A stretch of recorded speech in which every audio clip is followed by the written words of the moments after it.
Hey guys, and welcome back to today's episode. We're going to be talking about my 2001 Audi A4. On the driver's side, the door features controls for the 4 windows, your mirror controls, lock and unlock button, a tweeter, full-size speaker, as well as the storage compartment. And the only downside that I actually do find is these controls, when you're sitting in the car, are actually quite far back. And usually you'd expect to find the handle here and the window controls kind of in this area. So that's one of the things that, even though I've had the car now for 3 years, I'm still not entirely used to.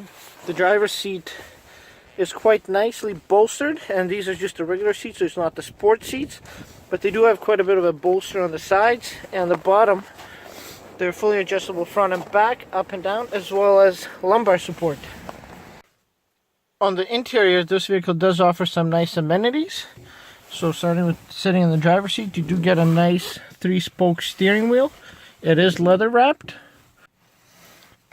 The steering wheel on the vehicle is actually also nicely adjustable, so you do have the tilt, so you can move it up or down, as well as the telescope, so you can actually push it away from you or pull it closer to you, so you can get into a nice driving position. The steering wheel also does have these bumps on the side, so when you are holding it, it's actually quite nice that you have that extra bump, and it's actually quite comfortable steering wheel to hold. You do get nice set of gauges, so you get your oil temperature, and it actually does help having the oil temperature since it is a turbocharged engine. I use it to make sure I can start kind of pushing the car or getting the turbo to spool up more often once my oil is up to temperature. You do get a nice tachometer, your coolant temperature, your gas gauge. On the right hand side, you do get a 260 km/h speedometer, and I do wish that I had the miles included in there. And on the far side, again, very uncommon for some vehicles these days, it's the voltmeter. So it tells you what the charging voltage is from the alternator to the battery. As well as in the center, it does have a cluster for information. The center console, you do have 3 heating vents that you can adjust individually. So left, right, and center. However, you can the control actually for the left side controls the left and the center, and then the passenger side is just for there.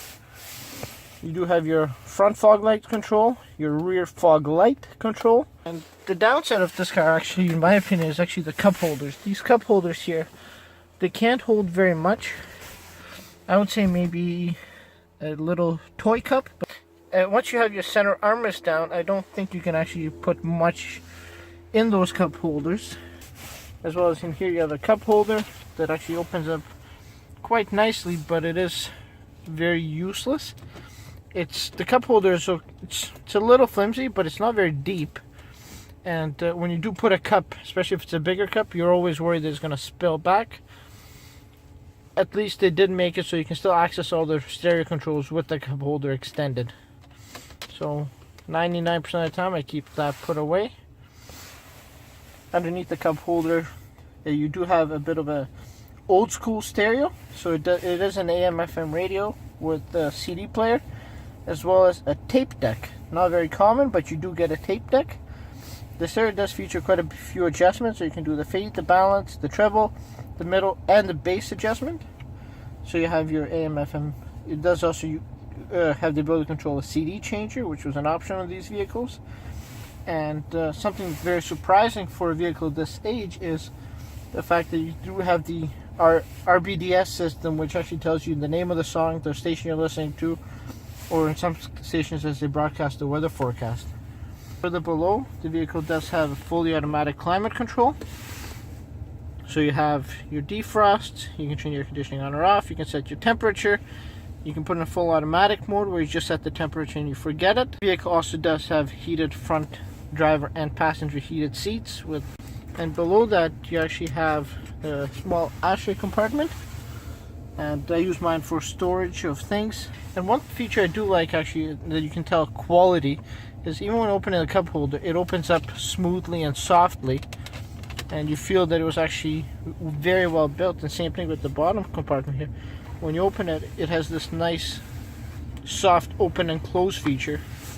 This vehicle being the automatic, it does feature a standard shifter, but you do have the ability of putting it over and shifting it manually. These buttons, and although you might think that it's for cruise control, it's actually when you put the transmission into manual mode, you can use these buttons to shift up a gear or shift down, and you can do it from either side of the steering wheel. I do believe these should be flipped. I'd like to be able to shift up by pulling down and shift down by pushing up, but that's what Audi chose to do. In the center here you have a 12-volt plug. I have my dash cam plugged into there, a small storage compartment, and you have your handbrake. Looking back here, you do have your turn signal indicator, as well as your cruise control and your high beam controls. This little lever here, it's actually to control the lights, so you can turn the lights on or off. And you do have intermittent windshield wipers, and the two buttons here actually control which information you see on the center console. Up here, the vehicle does have an auto dimming rear view mirror that actually works quite nice, and very unusual for vehicles of this generation again. And this is where I applaud Audi for doing it, is not only is the rear view mirror auto dimming, but the passenger side and the driver's side mirror also auto dim. So this vehicle also does have a home link system, so you can program your garage doors, up to 3 garage doors. In the center you do have a nice size light, so it's got 2 big lights in the back, 2 reading lights. You can turn them all on or off, or you can individually turn your lights on and off, and sunroof controls. So safety feature, this vehicle, for being a 2001, does have side airbags, so side curtain airbags, side airbags in the seats, front airbags for driver and passenger, or rather say driver and passenger, as well as the car does feature rear side and curtain airbags, which is again very unusual for a vehicle built this long ago. On the passenger side, the door does feature a window switch, tweeter up here, a full speaker down, and a nice size, it's not huge, but it is a good size storage compartment. The passenger side front seat is exactly the same as the driver's side, so you can adjust it back and forth with the wheel. That's actually quite nice because you can adjust it exactly to your liking. Moves forward, as well as it's height adjustable, and just like the driver's side, it does feature lumbar support. The front passenger legroom is actually quite good, and it goes quite deep in, so you do have quite a bit of space, and it's a nice square opening, so even for a taller person you should have no issues with the legroom on the passenger side. You do have another glove box that's actually quite nice and deep. It's not huge, but it is nice in size, and it is illuminated. And the sides of the glove box, as you guys can tell, it's actually quite thick, so open and closing, it does feel that it's a little heavy, and it feels good in quality. So it does lock in case you need it.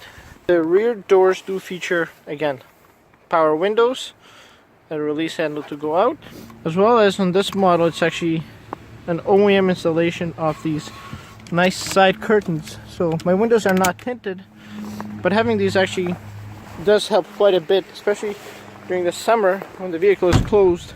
It does block the light and provide privacy, so my kids have gotten used to keeping these on, especially in the summer, so they don't get the sun in their face, and they do get a little bit of extra privacy. Sitting in the rear of the vehicle, so behind myself again, I'm about 5'8". The space is not too bad. It does require some effort to get your feet in, but I do have a decent amount of legroom, and the back seats are quite nice and comfortable. So as you guys can see, it's actually quite nicely adjustable. I can adjust the headrest to my liking. I do know I'm protected and safe because I do have those side airbags.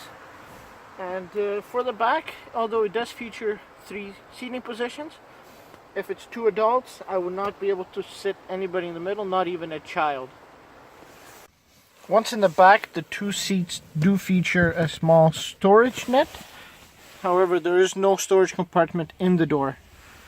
As mentioned, the legroom is not too bad. I do have bulky boots, and it does take some effort to put them in, but once you are sitting in, I do find you actually sit a little lower, so your legs are a little raised.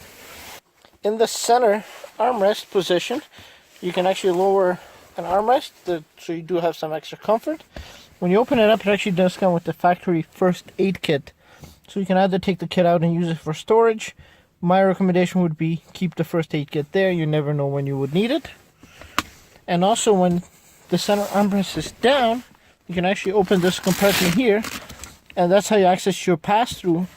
So if let's say you have a long item to put in such as skis, it does come with a nice rubber bag, so if your skis are wet, they stay nice and, well, the wetness stays in the bag and you don't get your interior dirty. In the top of between the two rear seats, you have your lights, and it's actually quite close to the back. So when you do control the lights, you have your reading lights. You can turn them on for both passengers. And the nice part with these lights, I find, is if let's say you have kids in the back, they want to read a book, the lights illuminate right where their book would be. And because the roof kind of raises up, and this is actually higher than here, it's probably say about an inch higher, I don't see those lights in my rearview mirror when driving. We're now going to go ahead and open up the trunk. So it's a very old style push and release button. Nothing fancy. And inside the trunk, it's actually quite spacious. There's a nice storage compartment on the side with the light. It's actually a removable tray that you can actually take out if you don't want it, if you're putting something wider. And on this side, there's another storage compartment that opens up. That's where your tire changing kit is, as well as I keep my first aid kit in there. The trunk is actually quite big. It goes in quite deep, and it does feature a pass-through, so you can open up and put long items through. So it's a ski pass-through. And underneath, it also features a full-size spare tire, as well as tie-down hooks. So in my case, I'm unable to access them because I have a plastic tray over top. However, the car does have 4 tie-down hooks in the trunk as well, if needed. Back on the lid of the trunk, which is not very common, I find, on cars, especially not back in that age, it's actually lined as opposed to just being bare and open. And you do have your safety triangle that pops out up here. There's a handle you can use to close the trunk. And another nice part of the trunk is actually that the hinges are actually on the outside. So once you load the trunk up, it doesn't impact, there's no hinge that goes in and takes up trunk space. So for a small car, it's actually quite nice sized trunk that it features. Under the hood, this car does feature a 1.8 liter 4-cylinder turbocharged engine that produces, in this generation, I believe it was 170 horsepower. From the exterior of this vehicle, as you can see in the front, the car does feature projection headlights, standard high beams, a turn signal, as well as fog lights on the bottom that serve the dual purpose of being the daytime running lights. It does also have these nice little covers here, and actually those are washer jets. So if you have your headlights on and you go to rinse your windshield, they do pop up, as well as clean your headlights. The vehicle also has side indicator turning signals, which are quite nice and make it look a little more modern. And because I have my winter tires on, I do have the hubcaps, and for the all seasons I do have a full set of alloy wheels that this vehicles come standard with, at least for the Canadian North American market. We'll now go ahead and start the vehicle up. Taking the ignition.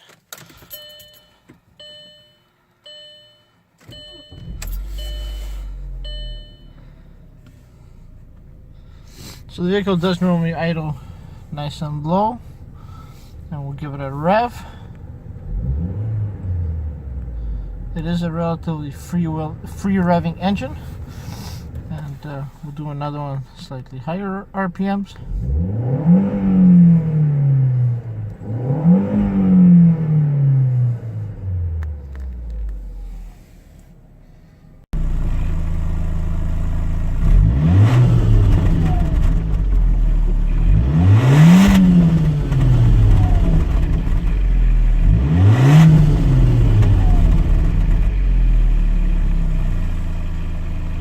We'll now go for a ride, and we'll see if we can do a quick maybe 0 to 100 pull.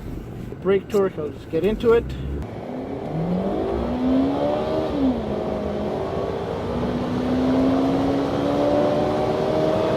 I'll go over the driving impressions, the driving dynamics of this vehicle. So go ahead and pull out.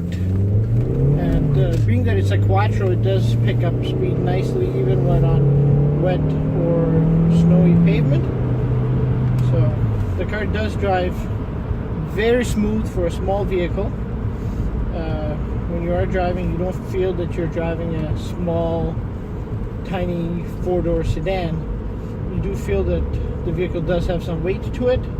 The ride is very comfortable, and in the sense that for something that's got, in my case, 161,000 kilometers, the suspension is perfect. There's no squeaks, there's no rattles that I hear from it. The steering is really nice and tight. It is a little vague on center, so it's not as modern as some of the new cars, but as soon as the steering does kind of, if you're going through a corner, as soon as you get some weight or some momentum into it, it does stiffen up nicely, and it does handle quite well. Because the car is small, short, I do find it's quite nimble, and it makes for a very fun ride. The visibility from inside is really great. You do feel that there's no blind spots, and everything is really bright and airy.